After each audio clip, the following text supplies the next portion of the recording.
Si Ray Anthony Chu, muhatod sa maayong balita sa Bohol.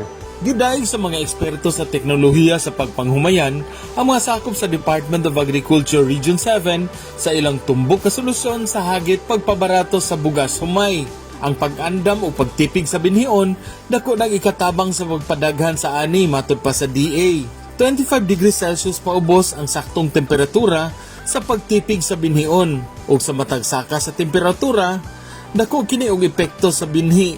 Dinhi nagsugyot ang DA og saktong tipiganan aron may makuha nga itatagod bisan pa sa panahon nga dili ting-ani.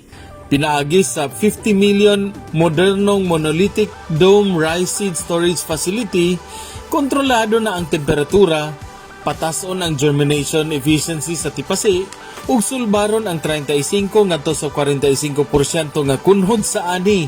Ang pasilidad nga gitukod sa Ubay Stock Farm disaster-proof o mas menos sa gasto sa air conditioning.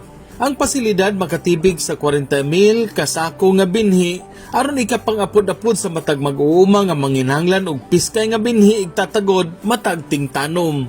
Ang monolithic dome sa Bohol mao'y labing dako nga pasilidad sa tibok nasod ug labing una nga pasilidad nga makapuli sa 7 ka conventional rice seed storage facilities sa Central Visayas sigon pa sa DA.